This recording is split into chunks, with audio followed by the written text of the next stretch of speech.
আমার স্বামীর গোপন তৃতীয় স্ত্রী এসেছে আমার কাছে আল্ট্রাসাউন্ড স্ক্যান করাতে। আমিও জানতাম না উনি আমার স্বামীর স্ত্রী। আমি যখন বললাম এই খুশির দিনে আপনার হাজবেন্ড আসে নাই আপনার সাথে, উনি তখন বলল, আসলে ম্যাডাম আমার স্বামী তো তার ব্যবসা নিয়ে প্রচুর ঝামেলায় থাকে, তাই আসতে পারে নাই। এটা বলে উনি খুশি মনে ওনার মোবাইল থেকে তাদের দুজনের একসাথে একটা ফটো দেখাইল। ফটোতে তার স্বামীকে দেখে আমার পায়ের তলা থেকে মনে হলো মাটি সরে গেল। আর এটা তো সায়ন, আমার হাজবেন্ড। কিন্তু আমি তাকে কিছু বোঝাতে না দিয়ে তাকে বিদায় করে দিলাম। আমার একটা 6 বছরের বাচ্চা আছে, আফরিন নামের। ওই মেয়েটা যখন চেম্বার থেকে হাসি মুখে বিদায় নিয়ে চলে গেল, আমি ঝটপট আমার অ্যাসিস্ট্যান্টকে বলে দিলাম, আজকের মতো রুগী দেখা শেষ, বাকিদের অন্য ডেট দিয়ে দাও। ভেতর থেকে দরজাটা লক করে দিয়ে আমি ধপাস করে চেয়ারে বসে পড়লাম। আমার পুরো শরীর কাঁপছিল, হাত পা ঠান্ডা হয়ে আসছিল। টেবিলের ওপর রাখা পানির গ্লাসটা নিতে গিয়েও পারলাম না, হাত থেকে ফসকে পানিগুলো মেঝেতে পড়ে গেল। ঠিক আমার জীবনের মতোই, যা এক নিমিষে ওলটপালট হয়ে গেছে। মোবাইলের স্ক্রিনে দেখা সায়নের ওই চিলতে হাসিটা আমার চোখের সামনে বারবার ভাসছিল। যে মানুষটা প্রতিদিন সকালে আমার আর আমাদের 6 বছরের ছেলে আদিবের কপালে চুমু খেয়ে বাসা থেকে বের হয়, যে মানুষটা রাতে বাড়ি ফিরে আদিবকে কোলে নিয়ে গল্প করায়, সে অন্য একটা মেয়ের স্বামী। আর সেই মেয়েটা এখন সায়নের সন্তানের মা হতে চলেছে। ব্যবসায় প্রচুর ঝামেলা থাকে। আফরিনের এই কথাটা আমার কানে তীরের মতো বিঁধছিল। এবার আমার মাথায় সব হিসাব মিলতে লাগলো। গত 1 বছর ধরে সায়ন প্রায়ই বলতো, ব্যবসায় একটু মন্দা যাচ্ছে, ঢাকার বাইরে ক্লায়েন্ট মিটিং আছে। কখনো চিটাগং, কখনো সিলেট যাওয়ার নাম করে ও 3-4 দিন উধাও থাকতো। আমি সরল বিশ্বাসে ভাবতাম, লোকটা আমাদের ভবিষ্যতের জন্য কত কষ্ট করেছে, অথচ ও সেই দিনগুলো কাটাতো আফরিনের সাথে আর একটা সংসারে। কান্নায় আমার বুক ফেটে যাচ্ছিল, কিন্তু কিন্তু আমি নিজের গালে থাপ্পড় মেরে থামালাম। না, এখন কান্নার সময় না। আমার একটা 6 বছরের বাচ্চা আছে, ওর ভবিষ্যতের দায়িত্ব আমার। আমি যদি এখন ভেঙে পড়ি, তবে সায়ন খুব সহজে পার পেয়ে যাবে। ও একটা ধূর্ত লোক। আমি চেম্বারে স্ক্রিন ক্রিয়েট করলেও ও উল্টোটা আফরিনকে সরিয়ে ফেলতো আর নিজেকে নির্দোষ প্রমাণ করার নাটক করত। আমি ব্যাগটা গুছিয়ে চেম্বার থেকে বের হলাম, গাড়িতে উঠে ড্রাইভারকে বললাম বাসার দিকে যেতে। পুরোটা পথ আমার শুধু আদিবের মুখটা মনে পড়ছিল। ও এখনো কত ছোট, কিচ্ছুই বোঝে না। ও জানে ওর বাবা পৃথিবীর সেরা বাবা। এই নিষ্পাপ বাচ্চাটার সামনে আমি কিভাবে এই সত্যিটা আনবো? বাসায় যখন পৌঁছালাম তখন সন্ধ্যাটা 7টা। কলিং বেল চাপতেই আদিব এসে দরজা খুলে দিল। আম্মু, তুমি আজকে এত তাড়াতাড়ি চলে আসলে? ও আমার গলা জড়িয়ে ধরল। আমি অনেক কষ্টে নিজের চোখের পানি লুকিয়ে ওকে কোলে নিলাম। ওর কপালে চুমু খেয়ে বললাম, হ্যাঁ বাবা। আম্মুর আজকে একটু তাড়া ছিল। আদিবকে ওর রুমে পাঠিয়ে আমি ড্রয়িং রুমে এসে বসলাম। ঘড়ির কাঁটার দিকে তাকিয়ে রইলাম। রাত 9টা বাজে। সায়ন বাসায় ফেরে। আজকেও ফিরবে, কিন্তু আজকে আর 5টা দিনের মতো সাধারণ কোনো রাত হবে না। আজ আমি কোনো ঝগড়া করব না। আমি সায়নের মুখ থেকে সত্যিটা বের করব, কিন্তু এমনভাবে যা ও কল্পনাও করতে পারবে না।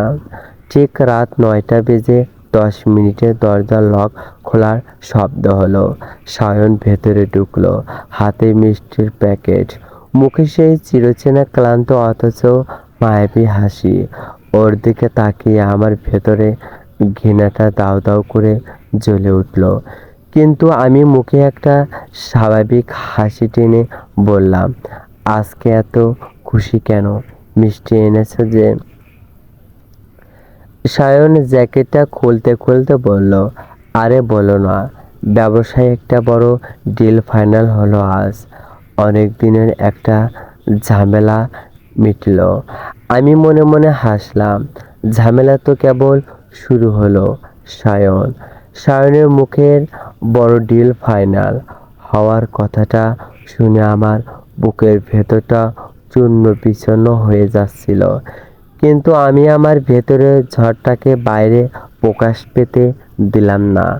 যে মানুষটা এত নিখুঁতভাবে অভিনয় করতে পারে, তার মুখোশ টেনে খুলতে হলেও আমাকেও সমান চতুর হতে হবে। আমি মিষ্টির প্যাকেটটা হাত বাড়িয়ে নিলাম, বললাম, খুব ভালো কথা, হাত মুখ ধুয়ে এসো, আমি চা বানাচ্ছি। আজকে স্পেশাল ডিল ফাইনালের সেলিব্রেশন হবে। সায়ন আমার দিকে তাকিয়ে একটু অবাক হলো কিনা জানি না, তবে ও হাসি মুখে অশ্বিনীর দিকে চলে গেল। ও ভেতরে ঢুকতেই আমি রান্নাঘরে গেলাম। চায়ের পানি বসিয়ে দিয়ে ড্রয়ার থেকে একটা ধারালো ছুরি বের করলাম। লেবু কাটার বাহানায় ছুরিটা হাতে নিয়ে আমার মনে হলো ইচ্ছা করছে সায়নের এই মায়াবী চেহারার পেছনে আসল রূপটা সবার সামনে কেটে টুকরো টুকরো করে দেই। কিন্তু না, আদিবের মুখটা মনে পড়তেই আমি নিজেকে শান্ত করলাম। আইনি এবং মানসিকভাবে ওকে এমন জায়গায় দাঁড় করাতে হবে যেখান থেকে ওর পালানোর কোনো পথ থাকবে না। চা নিয়ে যখন ড্রয়িং রুমে আসলাম, সায়ন তখন সোফায় রিল্যাক্স হয়ে বসে মোবাইল স্ক্রল করছিল। আমি ওর মুখোমুখি বসলাম, চায়ের কাপটা ওর দিকে এগিয়ে দিয়ে বললাম, আচ্ছা সায়ন, তোমার এই নতুন ডিলটা থেকে তো ভালো লাভ হবে, তাই না? সায়ন চায়ের কাপে চুমুক দিয়ে তৃপ্তির হাসি হাসলো। হ্যাঁ আফরিন, আই মিন আফরা, আমার ডাকনাম আফরা। অনেক লাভ হবে আমাদের, আগামী কয়েক বছর আর কোনো চিন্তা করতে হবে না। ও মুখ ফসকে আফরিন বলতে গিয়েও নিজেকে সামলে নিল। ও ভেবেছে আমি খেয়াল করিনি, কিন্তু আমার কান তখন তীরের মতো তীক্ষ্ণ। আমার নাম আফরা আর ওই মেয়েটার নাম আফরিন। নামের এই মিলটা কি সায়নের অবচেতন মনেও ঝড় পাকিয়ে দিয়েছে। আমি মনে মনে হাসলাম, এক ভয়ানক শীতল হাসি।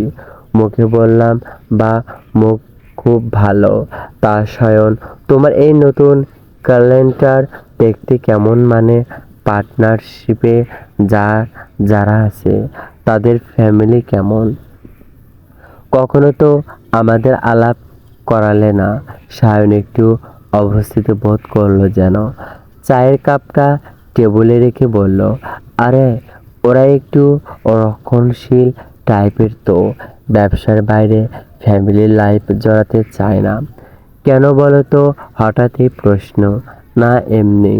আমি সোফায় একটু হেলান দিয়ে বসলাম। আজকে আমার চেম্বারে একটা অদ্ভুত কেস এলো তো, তাই রিলেট করছিলাম। কি কেস? সায়ন স্বাভাবিকভাবেই জিজ্ঞেস করলো। ও তখনও জানে না ও নিজের খোঁড়া গর্তে নিজে পা দিতে চলেছে। আমি সায়নের চোখের দিকে সোজাসুজি তাকালাম। আজকে একটা মেয়ে এসেছিল আল্ট্রাসাউন্ড করাতে, খুব মিষ্টি দেখতে। মেয়েটার 4 মাসের প্রেগন্যান্সি।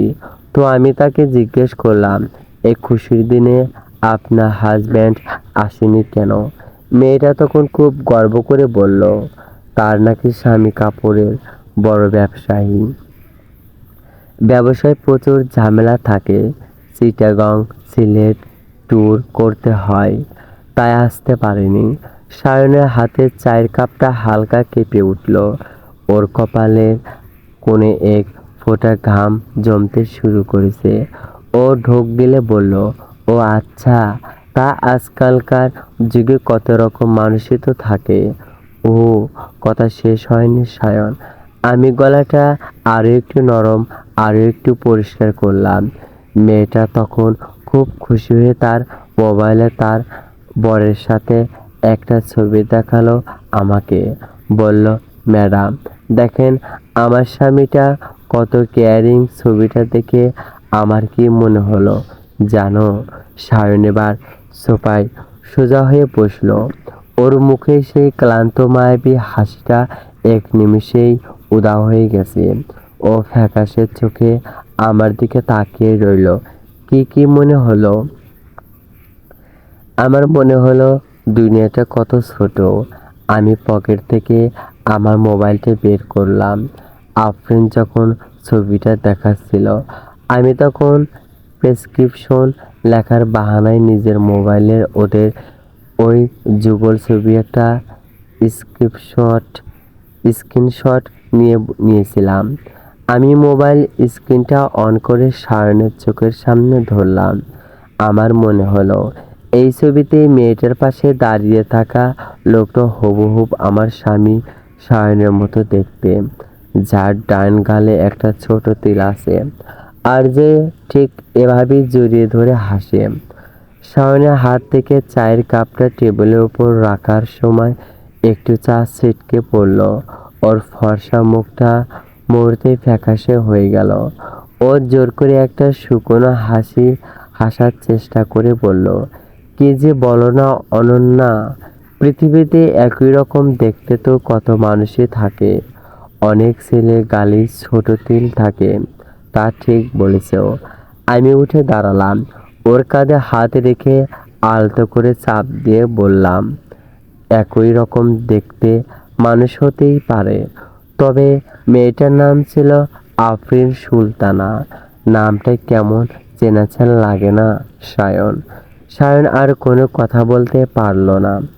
ও পাথরের মতো সোফায় বসে রইল। ওর চোখের কোণে তখন ভয়ের স্পষ্ট আভাস। ও বুঝতে পারছে না আমি কতটুকু জানি আর কতটুকু আন্দাজ করছি। আমি আদিবকে ডেকে বললাম, আদিব চলো বাবা, ঘুমাতে যাব। আমি আদিবকে নিয়ে ঘরের দিকে চলে গেলাম। পেছনে ফিরে তাকালাম না।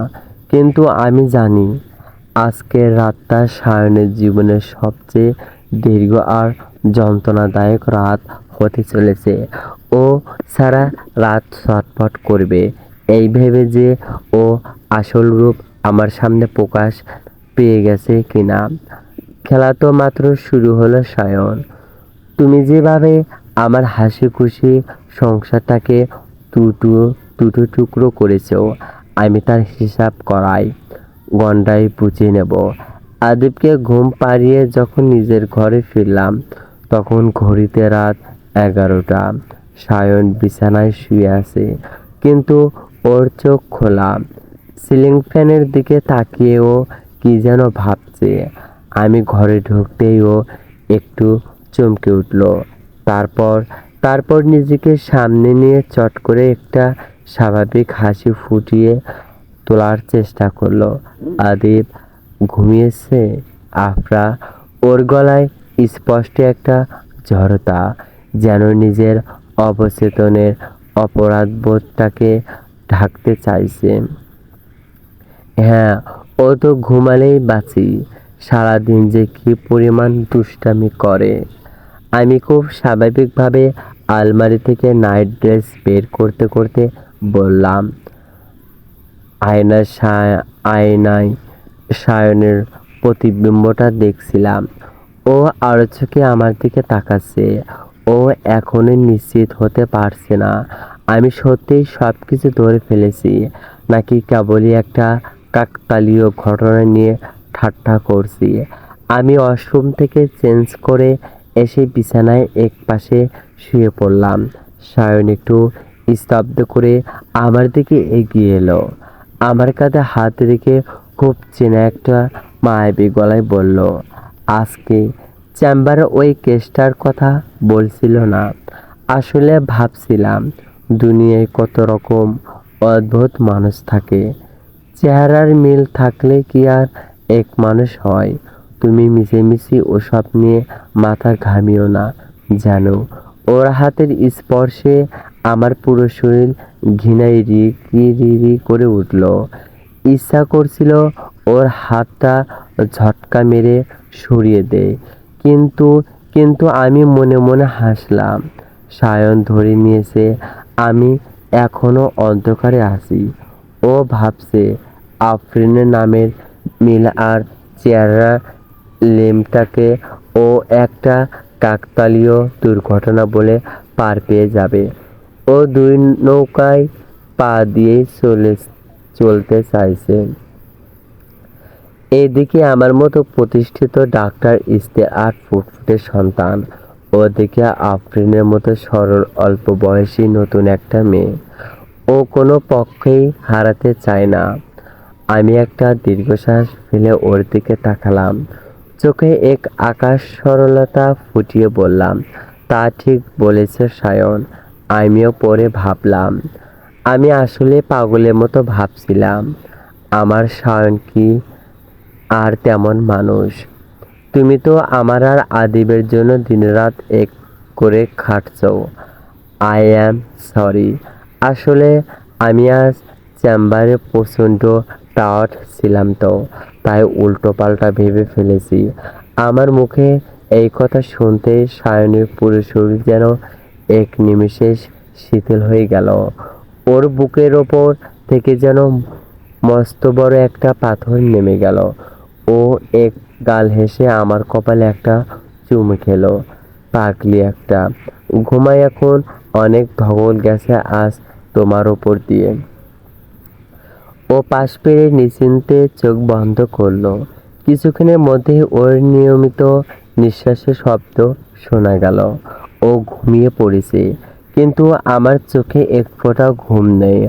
অন্ধকার ঘরের দিকে তাকিয়ে আমি মনে মনে ভাবলাম, সায়ন, সায়ন, তুমি ভেবেছো তুমি খুব চালাক।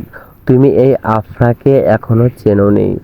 তুমি যখন দুই নৌকায় পা দিয়েছো, চলার খেলাটা খেলেছো, তখন আমি নিশ্চিন্ত করব যেন মাঝ নদীতে গিয়েও তোমার দুটো নৌকায় একসাথে ডুবে যায়। পরের দিন সকালে সায়ন অন্য দিনগুলোর চেয়ে একটু বেশি কেয়ারিং আচরণ করলো। ব্রেকফাস্ট টেবিলে নিউ হাতে আমাকে অমলেট এগিয়ে দিল। আতিবের সাথে হাসাহাসি করলো। ও ভাবছে একটু বেশি ভালোবাসা দেখালে আমার মতো ভেতরে সুপ্ত সন্দেহটুকু মুছে যাবে। আফরি, আই মিন আফরা, আমি আজ একটু ঢাকার বাইরে যাচ্ছি। অফিস ব্যাগটা গোছাতে গোছাতে সায়ন বলল, মুন্সিগঞ্জে একটা ফ্যাক্টরি ভিজিট আছে, ফিরতে ফিরতে কাল দুপুর হতে পারে। মুন্সিগঞ্জ, অথচ আমি ভালো করে জানি তার মন্দির ফ্ল্যাটের চারপাশে অন্তঃসত্ত্বা আফরিন সুলতানা হয়তো আজ ওর জন্য বিশেষ কোনো রান্না করে অপেক্ষা করছে। সায়ন সেখানে গিয়ে সংসার করবে। আচ্ছা, সাবধানে যেও। পৌঁছানো মাত্র আমাকে একটা কল দিও। আমি ওর গালে আলতো করে হাত রেখে বিদায় জানালাম। সায়ন তৃপ্তির হাসি এসে বাসা থেকে বেরিয়ে গেল। ও ভাবলো ও আবার জিতে গেল। সায়ন বেরিয়ে যাওয়ার ঠিক 20 মিনিট পর আমি আমার চেম্বারে অ্যাসিস্ট্যান্ট রনিকে ফোন করলাম। রনি আমার খুব বিশ্বস্ত ও আমার মেডিকেলের শুরুর দিনগুলো থেকে আমার সাথে আছে। হ্যালো রনি, আজ আমার চেম্বারে আসতে একটু লেট হবে। তুমি একটা কাজ করো, গতকাল আফরিন সুলতানা নামের যে পেশেন্ট এসেছিল, ওনার ফাইলে ওনার একটা লোকাল নম্বর আর অ্যাড্রেস দেওয়া আছে। নম্বরটা আমাকে এখনই টেক্সট করো। আর শোনো, বিষয়টা যেন একদম আমাদের দুজনের মধ্যেই থাকে। জি ম্যাম, এখনই দিছি। রানিয়ার কোনো প্রশ্ন না করে লাইনটা কেটে দিল। 1 মিনিটের মধ্যে আমার মোবাইলে আফরিনের নম্বরটা চলে এলো। আমি নম্বরটার দিকে তাকিয়ে গভীর একটা শ্বাস নিলাম। সায়ন এখন মুন্সিগঞ্জের কথা বলে ধানমন্ডির দিকে যাচ্ছে। ও ভাবছে ও দুই দিকেই ব্যালেন্স করে সুখে থাকবে, কিন্তু ও জানে না এই দুই পৃথিবীর সুতোটা এখন আমার হাতে। আমি আফরিনের নম্বর ডায়াল করলাম। ফোনের ওপাশ থেকে রিং হওয়ার শব্দ ভেসে আসে। সায়নের অজান্তেই ওর তৈরি করা তাসের ঘরটা এবার ভাঙার সময় এসেছে। ফোনের ওপাশ থেকে রিংটোন বেজে চলেছে। আমার বুকের ভেতর হার্টবিট ওঠানামা করছিল, তবে তা ভয়ে নয়, এক ধরনের ঠান্ডা উত্তেজনায়। 3বার রিং হওয়ার পর ওপাশ থেকে সেই অতি পরিচিত শ্রীগন্ধ কণ্ঠস্বর ভেসে এলো, হ্যালো, আসসালামু আলাইকুম। আমি নিজের গলাটা যতটা সম্ভব পেশাদার এবং অমায়িক রেখে বললাম, ওয়ালাইকুম আসসালাম। আফরিন বেগম বলছেন? আমি ডক্টর আফরা বলছিলাম। গতকাল আপনি আমার চেম্বারে এসেছিলেন। ওহ ডক্টর ম্যাডাম, আসসালামু আলাইকুম। কেমন আছেন? কোনো সমস্যা হয়েছে কি ম্যাম? আফরিনের গলায় উপচে পড়া সুমি আর সামান্য উদ্বেগ। না না, ভয়ের কিছু নেই। আসলে আপনার গতকালের রিপোর্টের একটা ফাইল একটু রিচেক করার ছিল, আর আপনার প্রেসক্রিপশনে একটা জরুরি ওমেগা ও সাপ্লিমেন্ট অ্যাড করতে ভুলে গিয়েছিলাম, যা এই 4 মাসের সময় খুব দরকার। আপনি কি আজ বিকালের দিকে একটু ফ্রি আছেন? আমি ভাবলাম আপনার বাসার ওদিক দিয়েই যাব, প্রেসক্রিপশনটা নিয়েই ড্রপ করে দিতাম। আমি চালটা খুব বুঝে শুনে চাললাম। আফরিনকে চেম্বারে ডাকলে সায়ন জেনে যেতে পারে, কিন্তু ওর বাসায় আচমকা হানা দিল সায়নের আসল রূপটা। হাতে নাতে ধরা পড়বে। মুন্সিগঞ্জ যাওয়ার নাম করে ও যেন ধানমন্ডিতেই আছে, সেটা নিশ্চিন্তে হতে হবে। আফরিন তো আমার আন্তরিকতায় গদগদ হয়ে বলল, ম্যাডাম, আপনি নিজে আসবেন কি যে বলেন! আমার তো ভাগ্য ভালো, আজ তো ওনারও সায়নের ফেরার কথা আছে। আপনি অবশ্যই আসবেন ম্যাম, বিকাল 4টেয় চলে আসুন। আমি ঠিকানাটা টেক্সট করে দিচ্ছি। লাইনটা কেটে আমি একটা দীর্ঘশ্বাস ফেললাম। ওনারও ফেরার কথা আছে, তার মানে সায়ন ওখানেই যাচ্ছে। ও নিজেকে খুব বড় খেলোয়াড় ভাবছে, অথচ ও জানে না ওর 2 সংসারের 2 নারী আজ এক ছাদের নিচে মুখোমুখি হতে যাচ্ছে। দুপুর 3টে নাগাদ আমি রেডি হয়ে নিলাম। আদিবকে আমার মায়ের বাসায় রেখে এসেছি। ওকে এই নোংরামি ছাড়া থেকেও দূরে রাখতে চাই।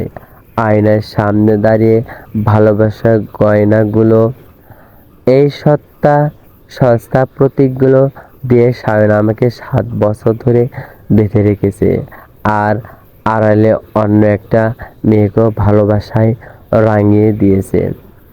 আজ এই মিথ্যে মায়ের শেষ দেখে ছাড়ব। ঠিক বিকেল 4টের আমি ধানমন্ডির সেই অ্যাপার্টমেন্টের সামনে পৌঁছালাম। বেশ অভিজাত এলাকা। সায়ন যে বাসার টাকা জমিয়ে এখানে 3য় স্ত্রীর জন্য বিলাসবহুল বাসা ভাড়া নিয়েছে, তা বুঝতে অসুবিধা হলো না। লিফটের 4 টিপে উপরে উঠলাম। ফ্ল্যাটের দরজার সামনে গিয়ে দাঁড়ালাম। নাম ফলকে লেখা সায়ন আফরিন। আমার নিজের নামের পাশে যার নাম থাকার কথা, আজ তা অন্য এক নারীর নামে পাশে জ্বলজ্বল করছে।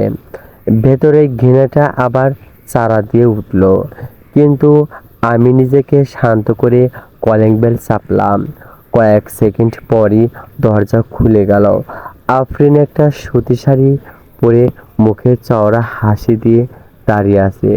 আসুন ম্যাম, ভেতরে আসুন। আমি ড্রয়িং রুমে পা রাখলাম। চারপাশটা খুব সুন্দর করে সাজানো। দেওয়ালে একটা বড় ফ্রেমে বাঁধাই করা ছবি ঝুলছে।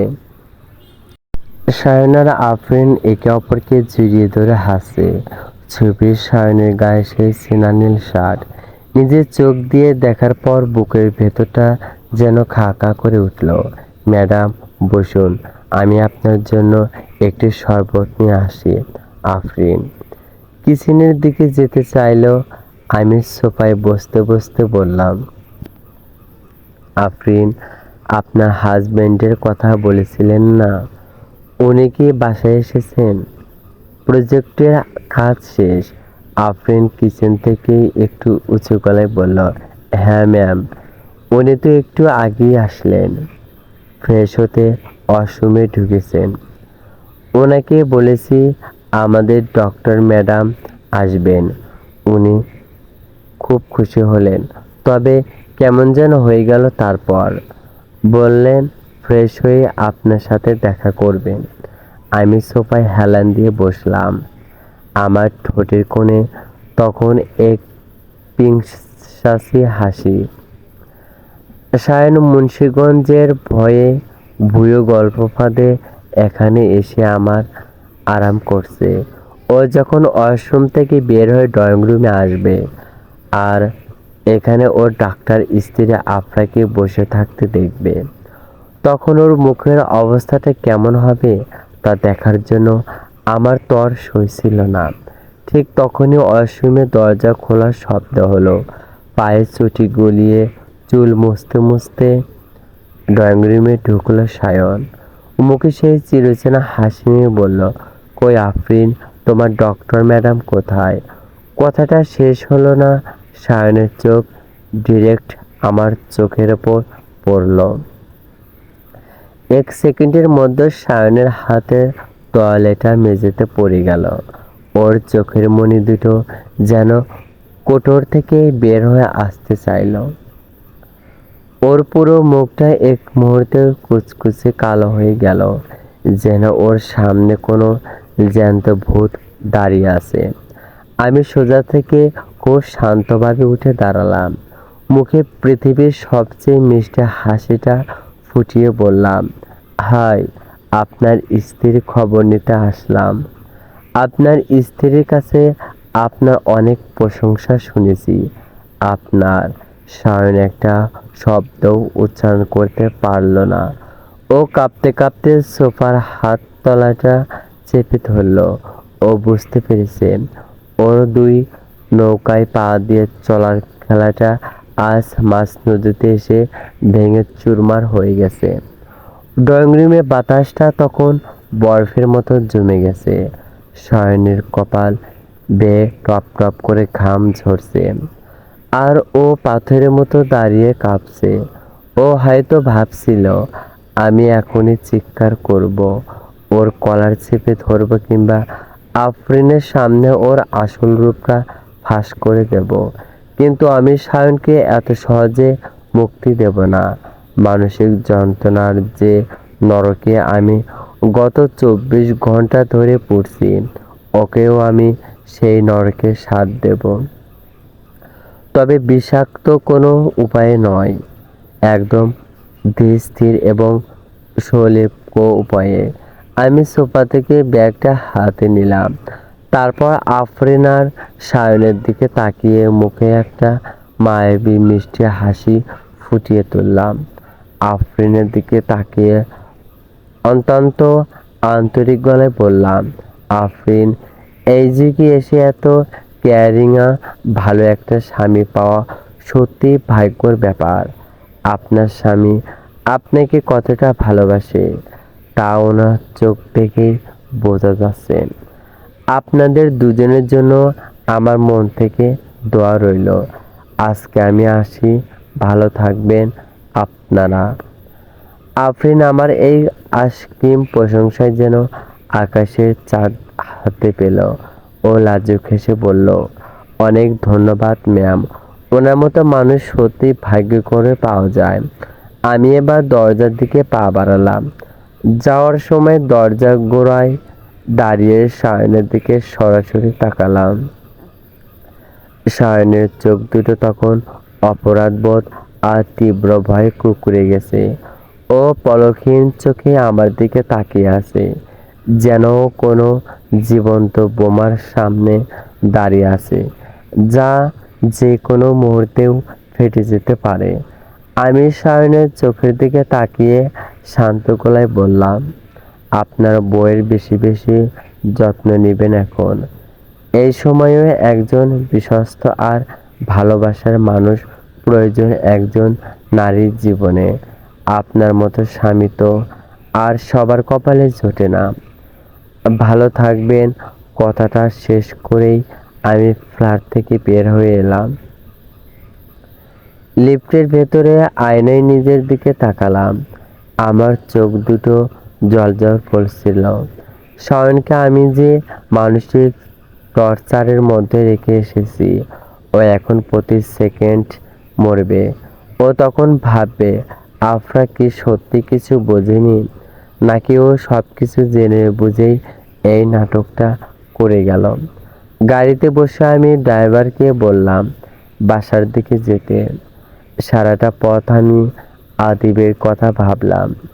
আমার এই ছোট্ট বাচ্চাটার জন্য আমাকে একটা নিখুঁত প্ল্যান করতে হবে, যাতে আইনিভাবে সায়নের সমস্ত সম্পত্তি আর আদিবের দায়িত্ব আমি একাই পাই। বাসায় পৌঁছে আমি একদম স্বাভাবিক মানুষের মতো হাত মুখ ধুয়ে ফ্রেশ হলাম। ড্রেসিং টেবিলের সামনে দাঁড়িয়ে চুলটা আঁচড়ে একটা লাজুকাল খোপা করলাম। আমি জানতাম সায়ন ধানমন্ডিতে ওখান থেকে ঝড়ের গতিতে রওনা দিয়েছে। ও এক মুহূর্তেও ওখানে শান্তিতে বসতে পারেনি। আমার শান্ত রূপটাই ওকে সবচেয়ে বেশি তাতিয়ে তুলেছে। ঠিক 1 ঘন্টা পর কলিং বেলে প্রচণ্ড জোরে শব্দ হলো, যেন কেউ খুব মরিয়া হয়ে দরজা খোলার জন্য অপেক্ষা করছে। আমি গিয়ে দরজাটা খুললাম। সামনে সায়ন দাঁড়িয়ে আছে। ওর চুলগুলো উস্কো খুস্কো, শার্টের ওপরে দুটো বোতাম খোলা, আর ও হাঁপাচ্ছে। লিফটের জন্য অপেক্ষা না করেও মনে হয় সিঁড়ি দিয়ে এক প্রকার দৌড়ে ওপরে উঠেছে। সায়ন ঘরের ভেতর পা দিয়েই আমার হাত দুটো ধরার জন্য ব্যাকুল হয়ে এগিয়ে এলো। ওর মুখে তখন একরাশ কফির আর ক্ষমা চাওয়ার আকুলতা। আফরা, আমাকে একটা বার বলতে দাও। আমি ওর মুখের কথা কেড়ে নিলাম।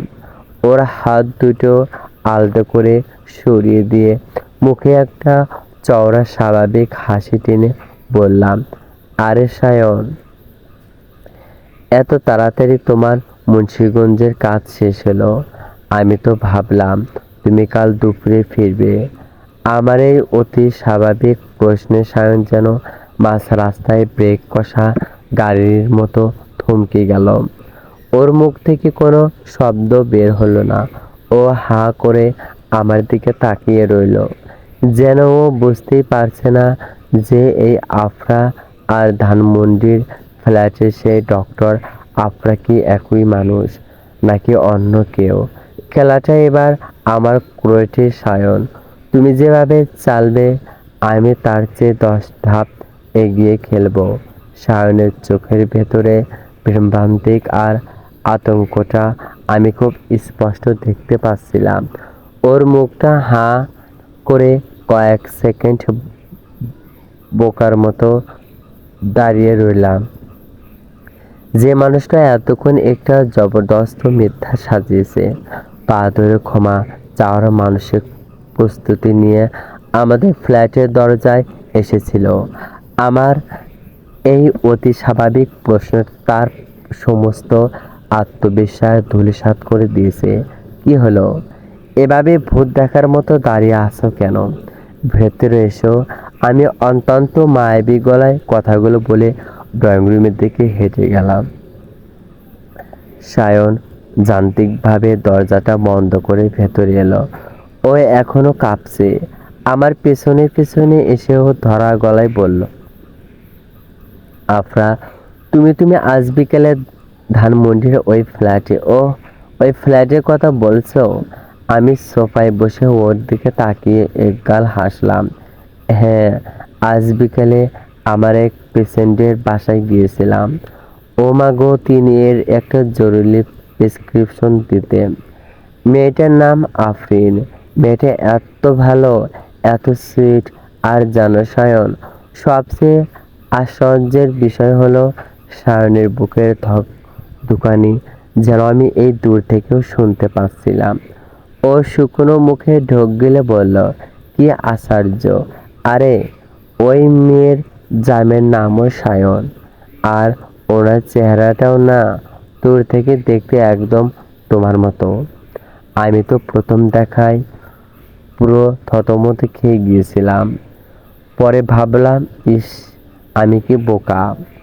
আমার সায়ন তো এখন মুন্সিগঞ্জে ফ্যাক্টরি ভিজিট করছে। ও ধানমন্ডিতে আসবে কোত্থেকে? তাছাড়া ওই ভদ্রলোক তো কাপড়ের ব্যবসা করেন, আর তুমি তো কর্পোরেট ডিল করো। নামের আর চেহারা কি অদ্ভুত মিল, দেখেছো? আমি এক নাগাড়ে কথাগুলো বলে সায়নের দিকে তাকালাম। সায়নের ফর্সা মুখটা তখন ভয়ে, অপমানে আর চরম ভ্রান্তিতে নীল হয়ে গেছে। ও বুঝতে পারছে না আমি কি আসলে বোকা বনে গেছি, নাকি ওকে বিড়াল ইঁদুর খেলায় নাচানোর জন্য এই চাল চেলেছি। আমার এই অতিরিক্ত সরলতা এখন ওর জন্য সবচেয়ে বড় মানসিক যন্ত্রণার কারণ হয়ে দাঁড়িয়েছে। ও যদি এখন অপরাধ স্বীকার করে, তবে ও ফেঁসে যাবে। আর ও যদি নিজেকে নির্দোষ দাবি করে, তবে ও নিজের পাতা ফাঁদে নিজেই আটকে থাকবে। ও জোর করে নিজের মুখের পেশিগুলো স্বাভাবিক করার চেষ্টা করলো। একটা বিকৃত হাসি দিয়ে বলল, হ্যাঁ হ্যাঁ আফরা, দুনিয়ায় কত রকম মিল থাকে। আমিও তো মুন্সিগঞ্জের মিটিংটা ক্যান্সেল হয়ে গেল, তো তাই ভাবলাম ঢাকাতেই যখন আছি বাসায় চলে আসি। খুব ভালো করেছো। তোমার এই মিথ্যে মিটিংয়ের চক্করে আদিত্য তোমাকে মিসই করছিল। আমি উঠে দাঁড়িয়ে ওর খুব কাছে গেলাম।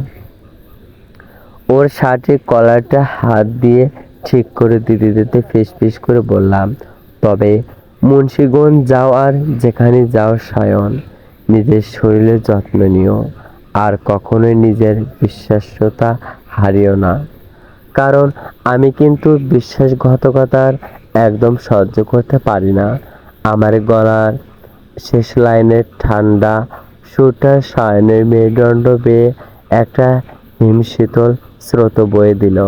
ও একটা কথাও বলতে পারল না, শুধু মাথা নাড়ালো। তুমি ফ্রেশ হয়ে নাও, আমি রাতের খাবার রেডি করছি বলে আমি ডাইনিং টেবিলের দিকে চলে গেলাম। সায়ন যখন ওয়াশরুমে ঢুকলো, আমি তখন আমার মোবাইলটা বের করলাম। আমার কলেজে বড় ভাই পারভেজ ভাই এখন সুপ্রিম কোর্টের একজন নামকরা ফ্যামিলি লয়ার। আমি ওনাকে একটা মেসেজ পাঠালাম, পারভেজ ভাই, একটা আর্জেন্ট ডিভোর্স আর সাউল্ট কাস্টিডির কেস আছে। আমার নিজের কাল সকালে আপনার চেম্বারে আসছি। ওপাশ থেকে সাথে সাথে রিপ্লাই এলো, অবশ্যই আফরা, সব ডকুমেন্ট নিয়ে চলে এসো। ডকুমেন্ট বলতে সায়নের ব্যাংক অ্যাকাউন্ট, আমাদের যৌথ সম্পত্তি, আর ওই ধানমন্ডির ফ্ল্যাটের ডিট, সব কিছু আমার লাগবে। সায়ন ভেবেছে ও দুই নৌকায় পা দিয়ে রাজামতো বাঁচবে, কিন্তু ও জানে না ও যে বাড়িটার এখন দাঁড়িয়ে আছে, যে সন্তানকে ও ভালোবাসার নাটক দেখাচ্ছে, তার কিছু আর ওর থাকবে না।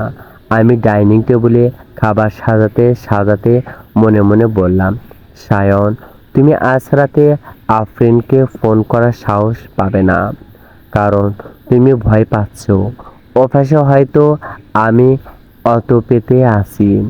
ও তো পেটে আছি, আবার তুমি আমাকেও কিছু বলতে পারছো না। এই না বলা ভয়ে খোঁজ খাঁচায় বন্দি হয়ে তুমি আজ সারা রাত ছটফট করবে। খেলাটা কেবল শুরু হলো। ডাইনিং টেবিলে প্লেট চামচ সাজাতে সাজাতে আমি আরও থেকে ওয়াশরুমের দরজার দিকে তাকালাম। শাওন ভেতরে গিয়ে পানি কলটা ছেড়ে দিয়ে চুপচাপ দাঁড়িয়ে আছে। ও ভাবছে কলের শব্দে আড়ালে ওর ভেতরে অস্থিরতা ঢাকা পড়ে যাবে, কিন্তু ও জানে না ওর মনের প্রতিটি কম্পন আমি টের পাচ্ছি। শায়ন যে এখন তীব্র এক মানসিক দোটানায় পড়ছে তা আমার বুঝতে বাকি নেই। ও আফরিনকেও ভালোবাসে, আবার আমাকেও, আর আদিবাকেও নিজের জীবনের চেয়ে বেশি ভালোবাসে। এই পুরুষ মানুষগুলো অদ্ভুত এক মানসিকতা। তারা একাধারে সংসারী, ভালো বাবা, ভালো স্বামী হতে চায়, আবার একই সাথে অন্য এক নারীর বুকেও নিজের সাম্রাজ্য গড়তে চায়। সায়নের কাছে আমি আদিব হলাম ওর জীবনের মূল ভিত্তি, ওর আভিজাত্য আর সামাজিক সম্মান। আর আফরিন, ও হয়তো সায়নের এক চিলতে সস্তা রোমান্স, যাকে ও নিজের মনের মতো করে সাজিয়ে এক গোপন খাঁচায় বন্দি করে রেখেছে। ওয়াশরুম থেকে বের হয়ে সায়ন যখন ডাইনিং টেবিলে এসে বসল, ওর চোখে মুখে তখনও ভয়ের কালো ছায়া। ও মোবাইলটা টেবিলের ওপর একদম উপর করে রাখলো, যেন কোনো নোটিফিকেশন আমার চোখে না পড়ে। ও এখন সবচেয়ে বেশি ভয় পাচ্ছে আফরিনকে নিয়ে। আমি তরকারির বাটিটা ওর সামনে এগিয়ে দিতে দিতে মনে মনে হাসলাম। সায়ন, আমি তোমার অতীত বর্তমান সব জানি। আফরিন মেয়েটার বাসা টাঙ্গাইল। টাঙ্গাইলের একটা কলেজে সাধারণ সহজ সরল আর অসম্ভব সুন্দরী একটা মেয়ে ছিল ও। 1 বছরের আগে যখন স্বয়ন কাপড়ের ব্যবসা কথা বলে টাঙ্গাইলে পার্টনারের সাথে ভিজিটে গিয়েছিল, তখনই একটা মেলায় আফরিনকে প্রথম থেকে ও আফরিনের ওই নিখাত মায়াবী চেহারা দেখে সায়নের ভেতরে পুরুষটা চারা দিয়ে উঠছিল। মাসের পর মাস টাঙ্গাইল গিয়ে দামি দামি গিফট দিয়ে মিথ্যক প্রতিশ্রুতি জাল বুনে ও আফরিনকে নিজে প্রেমে ফেলেছিল। আফরিনের মধ্যবিত্ত মাধ্যমিক বাবা মা যখন শয়নের মতো এক অচেনা শহরের লোকের সাথে মেয়ের সম্পর্ক মেনে নেয়নি, শয়ন তখন আফরিনকে ফুলিয়ে ঢাকায় নিয়ে আসে। কাজে অফিসে গোপন বিয়ে করে ধানমন্ডিতে ওই ফ্ল্যাটে লুকিয়ে রাখে। আফরিন এই শহরে কাউকে চেনে না। শায়নকেও ছাড়া ওর আর কোনো আশ্রয় নেই। ও শায়নকেও অন্ধের মতো বিশ্বাস করে, নিজের সব মনে করে। আজ শায়নের হাত পা কাঁপার মূল কারণ এটাই। ও ভালো করেই জানে আমি তো একজন প্রতিষ্ঠিত ডাক্তার, মানসিকভাবে শক্ত, কোনো মতেই নিজেকে সামলে নিতে পারবো।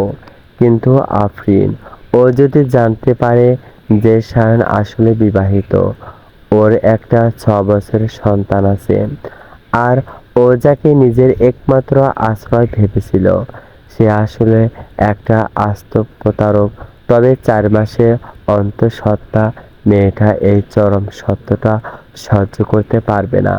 হয়তো ও কোনো ভুল সিদ্ধান্ত নিয়ে বসবে, যা শায়নের পক্ষে মেনে নেওয়া সম্ভব না। শায়ন এখন 2 দিক বাঁচানোর জন্য মরিয়া হয়ে উঠেছে। খাও শায়ন, মাছটা তোমার পছন্দের। আমি খুব নরম গলায় বললাম। শায়ন ভাতের প্লেটে হাত দিয়ে নাড়াচাড়া করছিল। ও জোর করে এক লোকমা মুখে দিয়ে বলল, খুব ভালো হয়েছে। আচ্ছা আফরা, আদিব ঘুমিয়ে পড়েছে?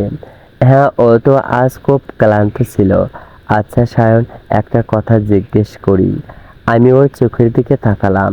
শায়ন চমকে উঠে আমার দিকে তাকালো। ওর হাতটা যেন এক মুহূর্তের জন্য থমকে গেল। কি কি কথা? এই যে দুনিয়ায় মানুষ 2 নৌকায় পা দিয়ে চলে, ওদের শেষ পরিণতি কি হয় বলো তো? মানে তারা কি আসলে দুটো সংসারকে সমান ভালোবাসতে পারে, নাকি শেষ পর্যন্ত দুটো নৌকায় ডুবে যায়? আমি খুব দার্শনিক ভঙ্গিতে হাসলাম। সায়নের মুখ থেকে ভাত যেন গলধকরণ হতে চাইল না। ও কোনো মতে পানি খেয়ে বলল, আমি আমি ঠিক জানি না আফরা। যারা এমন করে তারা হয়তো পরিস্থিতির শিকার। তবে কেউ যদি না পরিবারকে সত্যি ভালোবাসে, সে কখনো তাদের হারাতে চায় না। পরিস্থিতির শিকার নাকি লোভের শিকার? সায়ন, আমি আর কথা বাড়ালাম না। খাওয়া শেষ করে উঠে দাঁড়ালাম। সায়ন টেবিল থেকে মোবাইলটা হাতে নিয়ে গুটিসুটি পায়ে বারান্দার দিকে চলে গেল। ও নিশ্চিন্ত এখন আফরিনকে টেক্সট করার চেষ্টা করবে, যাতে আফরিন ভুলেও আমার দেওয়া নম্বরে কোনো উল্টোপাল্টা মেসেজ বা ফোন না করে। ও আফরিনকে বলবে, আজ ডক্টর ম্যাডামের সামনে আমি খুব নার্ভাস ছিলাম, তুমি ওনাকে আমার ফোন দিও না। ও বারান্দায় গিয়ে অন্ধকারে দাঁড়িয়ে টাইপ করছে, আর ঘরের ভেতর থেকে আমি ওর সেই কাপুরুষ শোষিত পিঠটার দিকে তাকিয়ে আছি। সায়ন, তুমি আফরিনকে যতই আড়াল করতে চাও না কেন, ও তো আমারই পেশেন্ট। আর আগামীকাল সকালেই আমি আইনি লড়াইয়ের প্রথম চালটা দিতে যাচ্ছি। তুমি তোমার দুই ভালোবাসার জগৎ নিয়েই এবার অকূলে ভাসবে। সকালে ঘুম থেকে উঠেই আমি আর পরিকল্পনা অনুযায়ী কাজ শুরু করে দিলাম। আদেবকে মায়ের বাসায় রেখে আমি সোজা চলে গেলাম সুপ্রিম কোর্টের নামী ফ্যামিলি লয়ার পারভেজ ভাইয়ের চেম্বারে। আমার জীবনে এই কালো অধ্যায়টা আইনি সমাধানের জন্য ওনার পরামর্শ নেওয়া খুব জরুরি ছিল। পারভেজ ভাই, সায়নের ব্যাংক অ্যাকাউন্ট, আমাদের যৌথ ফ্ল্যাট আর ধানমন্ডির ওই ফ্ল্যাটের ডকুমেন্টগুলো দেখে গম্ভীর হয়ে বললেন, আফরা, সায়ন যে কাজটা করেছে তা দণ্ডবিধির 494 ধারা অনুযায়ী শাস্তিযোগ্য অপরাধ। প্রথম স্ত্রীর অনুমতি ছাড়া দ্বিতীয় স্ত্রীর বিয়ে দণ্ডনীয়। তুমি চাইলে ওকে ওকে জেলে পাঠাতে পারো, তবে চাইল্ড কাস্টডি আর সম্পত্তির দিকটা মজবুত করতে হলে আমাদের একটু কৌশলে এগোতে হবে। তুমি কোনোভাবেই এখন মাথা গরম করবে না। আমি মাথা গরম করব না ভাইয়া। শাওনকে আমি আইনিভাবেই পঙ্গু করে দেব। শক্ত গলায় কথাটি বলে আমি ওনার চেম্বার থেকে বের হলাম। লয়ারের সাথে কথা শেষ করে আমি যখন আমার হাসপাতাল কেবিনে এসে বসলাম, তখন আমার ভেতর এক অদ্ভুত শীতলতা। টেবিলের ওপর রাখা আফরিনের ফাইলটার দিকে তাকালাম। এই মেয়েটার সরলতাকে পুঁজি করে সায়ন খেলাটা খেলেছে। এবার সায়নের তাসের ঘরটা ভাঙার আসল চালটা চালার সময় এসেছে। আমি আমার মোবাইল থেকে আফরিনের নম্বর ডায়াল করলাম। দুবার রিং হতে ওপাশ থেকে আফরিনের চিলতে মাখানো কণ্ঠস্বর ভেসে এলো, আসসালামু আলাইকুম ডক্টর ম্যাডাম, কোনো সমস্যা হয়েছে? আমি একটা গভীর শ্বাস নিয়ে অত্যন্ত গম্ভীর ও শান্ত গলায় বললাম, আফরিন, আমি ডাক্তার হিসেবে নয়, একজন নারী হিসেবে আপনাকে একটা সত্য জানানোর জন্য ফোন করেছি। আপনি যাকে নিজের স্বামী ভাবছেন, সেই শাওনের একটা প্রথম স্ত্রী আছে।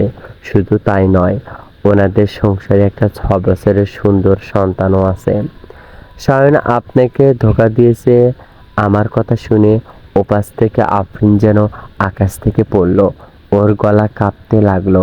ম্যাম, আপনি সব কি বলছেন? এটা অসম্ভব। শাওন আমাকে খুব ভালোবাসে, ও এমন করতেই পারে না। আপনি ভুল জানছেন ম্যাম। আমি ভুল জানছি না আফরিন, শাওন একটা আস্ত প্রতারক। ও আপনার সরলতার সুযোগ নিয়ে আপনাকে লুকিয়ে রেখেছে। আমি কিন্তু একেবারের জন্য বললাম না যে শাওনের সেই প্রথম স্ত্রী আর কেউ নয়, আমি নিজেই। কিন্তু সত্যের মুখোমুখি শাওনকে সরাসরি হতে হবে। লাইনটা কেটে দেওয়ার পর আফরিন আর এক মুহূর্তও দেরি করেনি। ও তীব্র আতঙ্ক আর ক্ষোভ নিয়ে শাওনকে ফোন করলো। তখন শাওন অফিসে বসে হয়তো কোনো মিটিংয়ের ভান করছিল। আফরিন ফোনে পাগলের মতো কেঁদে উঠে বলল, তুমি এখনই ধানমন্ডির বাসায় এসো সায়ন। যদি 10 মিনিটের মধ্যে না আসো তবে আমার আর তোমার বাচ্চার মরা মুখ দেখবে। আফরিনের এমন মরিয়া হুমকি শুনে সায়নের কলিজা শুকিয়ে গেল। ও বুঝতে পারলো কিছু একটা মারাত্মক গড়বড় হয়ে গেছে। ও ভয়ে কাঁপতে কাঁপতে অফিসের সব কাজ ফেলে ঝড়ের গতিতে ধানমন্ডির ফ্ল্যাটের দিকে রওনা হলো। সায়ন তখন ফ্ল্যাটের দরজা খুলে ভেতরে ঢুকলো। আফরিন তখন ড্রয়িং রুমের মাঝখানে চোখ মুখ লাল করে দাঁড়িয়ে কাঁপছিল। সায়নকে দেখা মাত্রই ও নিজের সমস্ত নিয়ন্ত্রণ হারিয়ে ফেলল। ও দৌড়ে গিয়ে সায়নের গলা চেপে ধরল এবং ওর বুকে পিঠে পাগলের মতো কেল থাপ্পড় মারতে মারতে চিৎকার করে কাঁদতে লাগলো। তুমি একটা জানোয়ার, তুমি একটা প্রতারক, তোমার নাকি আর একটা বউ আছে, তোমার নাকি 6 বছরের একটা বাচ্চাও আছে। কেন কেন আমার জীবনটা ধ্বংস করলে তুমি? আফরিন হাঁপাচ্ছিল আর সায়নকেও আঘাত করছিল। সায়ন তো আকাশ থেকে পড়ল। ও আফরিনের হাত দুটো চেপে ধরার চেষ্টা করতে করতে থতমত খেয়ে বলল, আফরিন শান্ত হও। এসব উল্টাপাল্টা কথা তোমাকে কে বলেছে? কে দিল এই মিথ্যে কথা? আফরিন ওর হাতটা ঝটকা মেরে সরিয়ে দিয়ে চিৎকার করে বলল, মিথ্যে নয়, একদম সত্যি। আমাকে আমার ডক্টর ম্যাডাম, ওই আফা ম্যাডাম নিজে ফোন করে সব বলেছেন। ডক্টর আফরা ম্যাডাম বলেছেন। এই নামটা শোনা মাত্রই সায়নের পায়ের তলা থেকে যেন মাটি সরে গেল। ওর মাথায় তখন বজ্রপাত হলো। ও বুঝতে পারল আফরা কাল রাতে সব জেনেও যে নাটকে সরলতা দেখিয়েছিল তা আসলে এক ভয়ঙ্কর ঝড় আসার আগে নিস্তব্ধতা ছিল। সায়ন রাগে, ক্ষোভে আর তীব্র ভয়ে অন্ধ হয়ে আফরিনকে বলল, তোমার ওই ডক্টর ম্যাডামকে এখনই ফোন করো, ওনাকে এই বাসায় আসতে বলো। আমি ওনার সামনে দাঁড়িয়ে প্রমাণ করব সব মিথ্যে। সায়ন ভাবছিল ও এসে হয়তো কোনোভাবে তালিচালি দিয়ে পরিস্থিতি সামাল দেবে। আফরিন তখনই আমাকে ফোন করলো। আমি তো রেডি ছিলাম। ঠিক 20 মিনিটের মধ্যে আমি ধানমন্ডির সেই ফ্ল্যাটের দরজায় এসে দাঁড়ালাম। ভেতরে ঢুকতেই দেখলাম চারিদিকে জিনিসপত্র ছিটকে পড়ে আছে। আফরিন পাগলের মতো ড্রয়িং রুমে পায়চারি করছে আর কাঁদছে। আর সায়ন সোফার পাশে অপরাধীর মতো দাঁড়িয়ে আছে। আমাকে দেখে আফরিন ছুটে এসে বলল, ম্যাম আপনি ওনাকে বলুন ওনার প্রথম বউ আর বাচ্চার কথা বলুন। সায়ন আমার দিকে এক দৃষ্টিতে তাকিয়ে রইল। ওর চোখে তখন মিনতি। আমি যেন সত্যটা না বলি।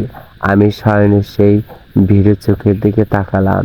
তারপর আফরিনের দিকে ফিরে অত্যন্ত শান্ত ধারালো গলায় বললাম, আফরিন সায়নের প্রথম স্ত্রী, অন্য কেউ নয়। আমি সায়নের প্রথম স্ত্রী।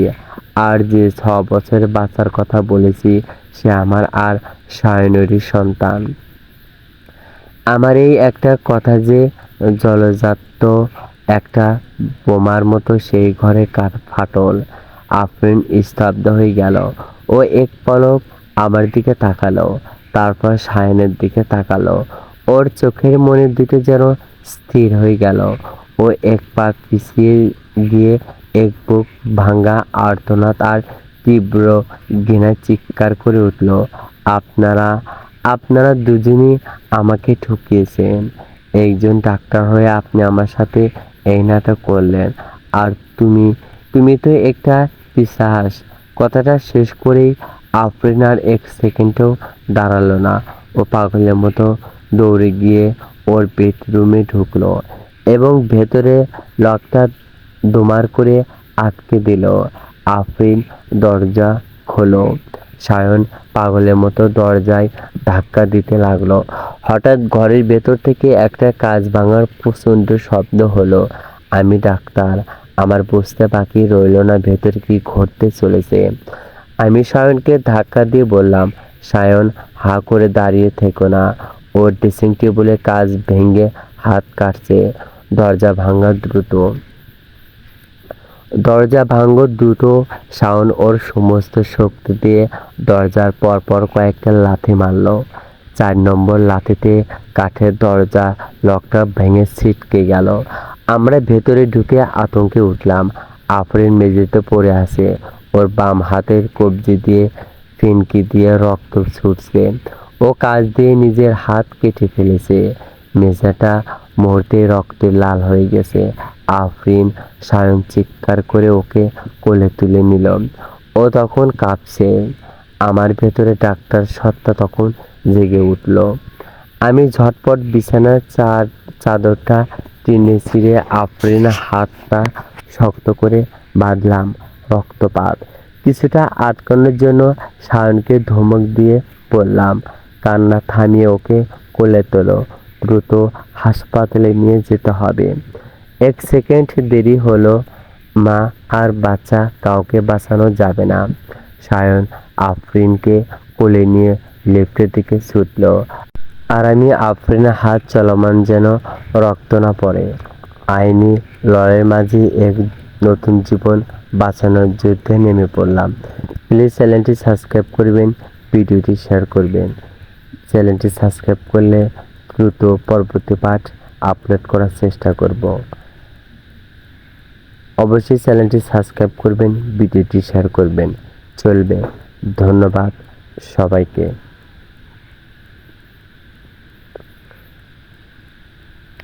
অবশ্যই দ্রুত আপলোড করব। চ্যানেলটি সাবস্ক্রাইব অবশ্যই করবেন, ভিডিওটি অবশ্যই শেয়ার করবেন প্লিজ।